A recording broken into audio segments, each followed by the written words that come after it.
បាទជំរាបសួរក៏ដូចជាសួស្តីអ្នកទាំងអស់គ្នាសួស្តីមកកាន់វីដេអូថ្មីរបស់ខ្ញុំម្ដងទៀតហើយសម្រាប់វីដេអូនេះដែរគឺខ្ញុំ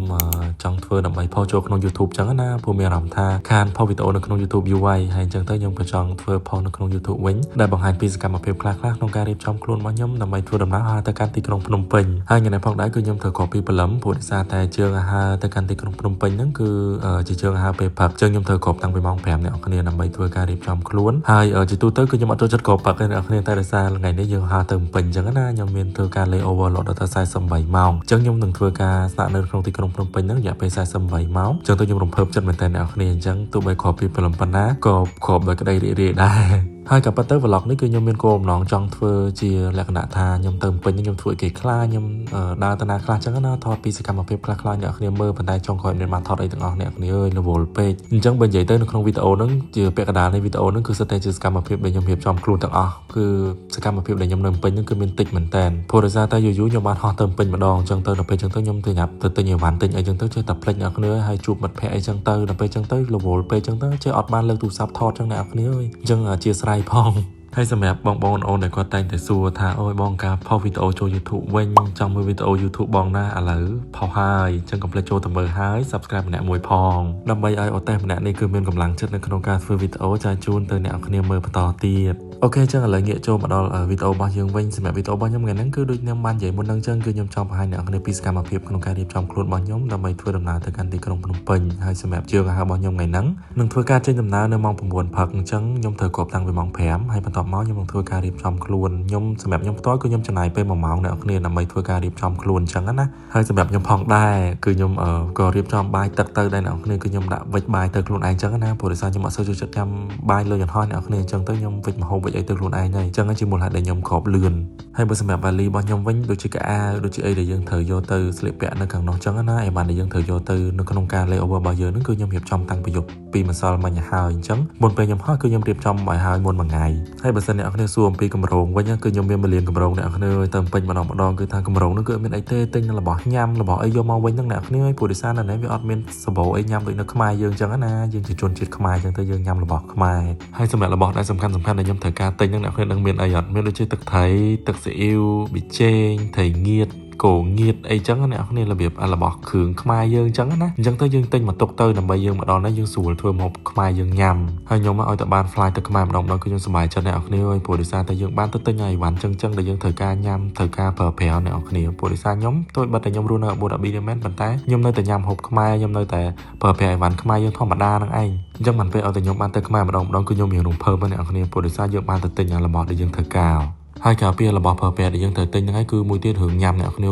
ឺខ្ញុំខ្វល់កណាស់គឺខ្ញុំទៅដល់នោះគឺខ្ញុំដើរញ៉ាំគ្រប់កន្លែងញ៉ាំអីដែលខ្ញុំចង់ញ៉ាំហ្នឹងគឺថាអូយខ្ញុំទៅឲ្យគ្រប់មុខហើយរបស់ដែលខ្ញុំចូលចិត្តជាងគេអ្នកគ្នាដឹងអីអត់ចេកចៀនអូខ្ញុំចូលចិត្តណាស់អ្នកគ្នាខ្ញុំទៅដល់គឺខ្ញុំអត់ភ្លេចទេគឺខ្ញុំទិញចេកចៀនញ៉ាំរហូតអូខេខ្ញុំមានអារម្មណ៍ថាខ្ញុំបញ្ចូលសលេងដូចអត់ស៊ីមួយវីដេអូសោះតោះចឹងអ្នកគ្នាបានហើយរៀបចំខ្លួនហើយចឹងយើងទៅហោះហើរជាមួយខ្ញុំទាំងអស់គ្នាអញ្ចឹងនេះគឺជាវេលាដែលខ្ញុំបានរៀបចំហើយក្នុងវេលានេះគឺខ្ញុំមានដាក់អីវ៉ាន់គ្រប់សពអស់ហើយដែលខ្ញុំត្រូវការហើយឥឡូវនេះខ្ញុំកំពុងតែចុះមកក្រោមដើម្បីធ្វើការចាំឡាន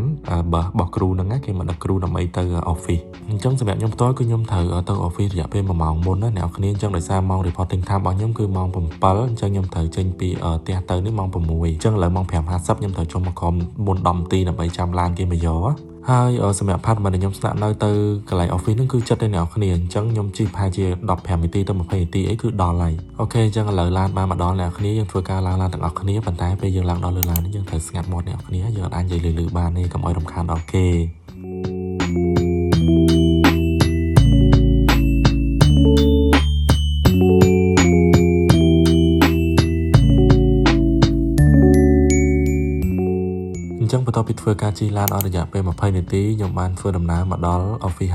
ហើយបន្តិចទៀតនេះខ្ញុំនឹងឡើងទៅលើដើម្បីអង្គុយចាំដើម្បីដល់ម៉ោង briefing ចឹងអ្នកគ្នាព្រោះដោយសារអត់ដល់ម៉ោង briefing ទេម៉ោង briefing ខ្ញុំម៉ោង 7ប៉ុន្តែចាប់ពីកន្លែងនេះទៅគឺខ្ញុំអត់អាចថតឲ្យបានទៀតអ្នកគ្នាព្រោះដោយសារចូលដល់ម៉ោង briefing គឺយើងអត់អាចថតបានទេហើយដល់លើយន្តហោះគឺយើងអត់អាចថតបានដែរអញ្ចឹងសកម្មភាពអ្នកគ្នាបានឃើញនៅលើយន្តហោះទាំងអស់នេះគឺសិតតែខ្ញុំលួចថតទេហើយលួចថតបានបន្តិចទៀតអញ្ចឹងអធិស្ឋានផងអ្នកគ្នាសកម្មអ្នកគ្នានឹងយល់ព្រោះដោយសារតែនៅលើ fly គឺយើងដឹងស្រាប់ហើយគឺខ្ញុំមកនេះគឺខ្ញុំមកធ្វើការខ្ញុំមិនមែនហោះហើរជាលក្ខណៈភ្ញៀវទេអញ្ចឹងខ្ញុំមានការងារច្រើនត្រូវធ្វើអញ្ចឹងណាអញ្ចឹងអានេះឆ្លៀតពេលតនេមួយផ្លែតហ្នឹងបានលួចថតឲ្យអ្នកគ្នាមើលបានបន្តិចចឹងទៅក៏ប៉ុន្តែខ្ញុំក៏ទទួលបានសំណូមពរច្រើនដែរពី បងអូនៗគាត់សំណូមពរឲ្យខ្ញុំថតពីសកម្មភាពលើយន្តហោះចឹងណាតែខ្ញុំសូមអធិស្ឋានផងសម្រាប់សកម្មភាពអស់ហ្នឹងគឺខ្ញុំមិនអាចថតបានទេព្រោះដោយសារតែជាច្បាប់ការងារចឹងពួកខ្ញុំមិនអាចថតបាននៅក្នុងកំឡុងពេលដែលពួកខ្ញុំធ្វើការទេហើយដូចជាខ្ញុំបានបញ្ជាក់មុននឹងចឹងសកម្មភាពដែលអ្នកគ្នាបានឃើញទាំងអស់នេះគឺសិតតែជាសកម្មភាពដែលខ្ញុំបានលួចថតទេគឺខ្ញុំអង្គុយថតនៅពេលដែលខ្ញុំទៅនេពីការងាររបស់ខ្ញុំចឹងណាអូហើយក៏ចង់ប្រាប់អ្នកគ្នាដែរសម្រាប់ជើងហៅរបស់ខ្ញុំថ្ងៃនេះគឺគេប្រើពេលយន្តហោះ Boeing 787ព្រោះដោយសារតែពីមុនគេហៅជាមួយនឹងយន្តហោះ A321LR ប៉ុន្តែខ្ញុំសប្បាយចិត្តណាស់អ្នកគ្នាព្រោះដោយសារតែខ្ញុំស្រឡាញ់យន្តហោះ